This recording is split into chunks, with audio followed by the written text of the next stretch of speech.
नमस्कार दोस्तों, मैं ही प्रदीप दुबे। आज हम आपको इस वीडियो में बताने वाले हैं सिविल स्कोर 3 कारण से सबसे अधिक खराब होते हैं। मैंने रिसर्च करके तब ये वीडियो बना रहा हूं। जिसको अगर ये वीडियो अच्छा नहीं लगता है वो पहले से स्किप कर दे, पहले बोल देता हूं क्योंकि रिसर्च करके वीडियो लाना मेरा काम है। तो सो प्लीज मेरी आपसे विनती है कि आप इस वीडियो को स्किप ना करके शुरू से लेकर अंत तक वॉच करना, मुझे लाइक करके सपोर्ट करना। चलिए बात करते हैं टॉपिक के ऊपर।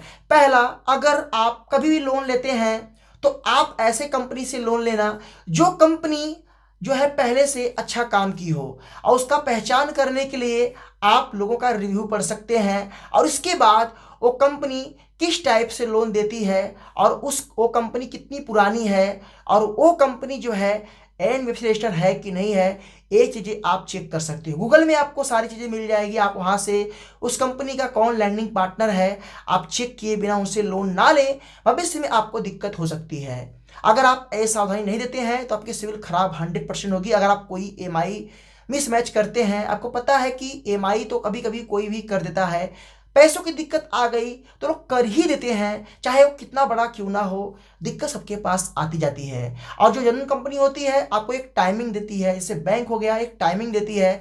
सिविल खराब होता है, पेमेंट कर दो तो बाद में सही भी कर देती है। तो ये बातें आप जरूर नोट करना।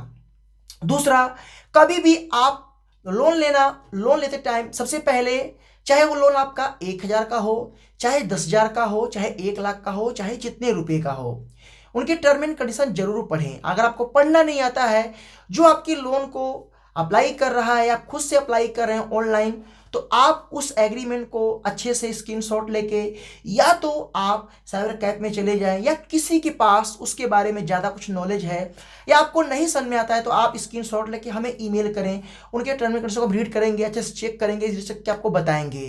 तो बिना जांचे बिना परखे कभी आप ये गलती मत करना। अगर आप उनके चीज़ों को नहीं पढ़ते हैं, बाद में कभी आप पैसा नहीं दे पाए, कोई दिक्कत आ गया, तो वो लोग ये बोलते हैं कि भाई आपने टर्म एंड कंडीशन क्यों नहीं पढ़ा, उसमें लिखा था, आपने पढ़ा क्यों नहीं। तो ये सावधानी आप जरूर करना। तीसरी, कभी भी आप अगर चेक दे रहे हो तो चेक का जो नंबर है आप उसे जरूर नोट कर लेना। जो कैंसिल चेक देते हो, आप जब लोन करवाते हो चाहे किसी कंपनी से, तो मेच्योरिटी तौर पे आपसे चेक लिया जाता है। क्यों? कभी भविष्य में आपने पेमेंट नहीं किया, कोई डिफॉल्ट कर दिया, तो बैंक सारा अमाउंट फिल करके उस चेक को कहाँ लगाएगी? बैंक में फिल लगाएगी, उसको उसको बाउंस करेगी और बाउंस करने के बाद आपके पास नोटिस जारी करेगी। और अगर आप नोटिस का रिप्लाई नहीं करते हैं, 3-4 आपके पास नोटिस जारी करेगी। अगर आप नहीं करते हैं तो फिर आपके खिलाफ 138 तहत केस कर सकती है। पैसा आपको देना पड़ेगा किसी भी हाल में। तो आप ये गलती ना करें, जब चेक देते हैं तो चेक का पूरा डिटेल्स अपने पास एक फोटो खींच के रखें, वो आपको काम दे सकता है। मान लो आपकी चेक का गलत इस्तेमाल कर सकते हैं। अभी हाल ही में एक कंपनी, उसका नाम नहीं लूंगा क्योंकि नाम लूंगा तो उन लोग को थोड़ी सी जलन होती है। तो मुझे पूरा डिटेल्स मेरे पास आया था कि मैंने इस कंपनी से लोन लिया और मेरे घर में, हमारे रिश्तेदार में एक लोग की मौत हो गई। भगवान ऐसा ना करे इससे ऐसा हो। अब वो बेचारा बहुत परेशान हो गया, पैसे नहीं दे पाया, इधर उधर से चला गया, टाइम बीत गया। अब काफी हद तक दिक्कत आ गई, पैसा नहीं दे पाया। कंपनी जो है 2-3 महीने बाद तो वैसे तो कॉल बराबर की, 4 महीने बाद उस अमाउंट पे इंटरेस्ट टैक्स जोड़ जाड़ के पूरा अमाउंट फिल कर लिया और बैंक में बाउंस करवा दिया। अब बाउंस करवाने के बाद लीगल नोटिस आया उसके पास। लीगल नोटिस आया, इसके बाद उसे जो है पूरी तरीके से डराया गया कि पैसा नहीं दोगे हम केस करेंगे। बट वो बंदा जो है, समझ जाओ कि अगर आदमी अगर अपने पे आ जाए तो कुछ भी कर सकता है। वो अपने पे आ गया, बोला यार या तो आना है या तो जाना है, या तो रहूंगा या तो जाऊंगा, दो में से एक करूंगा, 1 रुपये नहीं दूंगा, आपको जो करना है कर लीजिए। पहले आपने क्या लिखा था, पहले आप वो टर्म एंड कंडीशन रीड करें।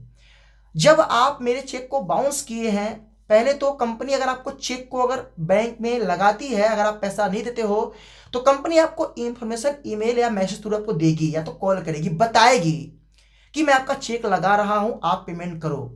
उन्होंने बिना बताए चेक लगा दिया और लास्ट में वो बंदा बहुत परेशान हुआ।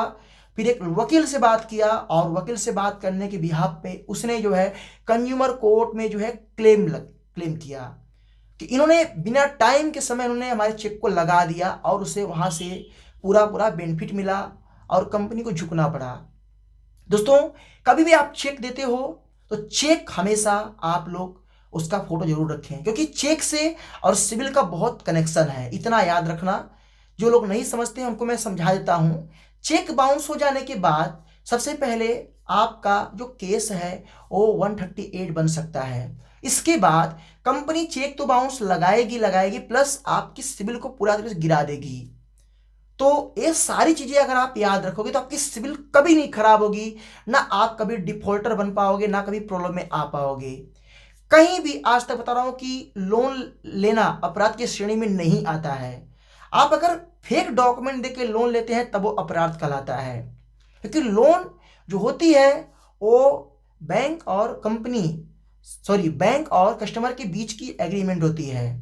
तो अगर आप लोन नहीं पे करते हो तो आपके पास भी राइट है और बैंक के पास भी है, दोनों लोग के पास है। ऐसा नहीं है कि बैंक पैसा आपसे वसूल ना कर सके और कंपनी आप बैंक से लड़ ना सको, दोनों के बीच में एग्रीमेंट होता है। तो समझे इस पूरी बात को जो मैं बताया हूं। जो लोग अगर इसको सीरियस लेते हैं, यकीन मानिए आपको एक काम देगा ये इंफॉर्मेशन आगे चल के, क्योंकि मैं जो चीजें रिसर्च करता हूं वही आपको शेयर करता हूं। वीडियो कैसा लगा लाइक करना, दोस्तों में शेयर कर देना, मन में कोई भी सवाल है तो कमेंट कर देना। फिर मिलते हैं नए वीडियो के साथ, तब तक के लिए जय हिंद, वंदे मातरम।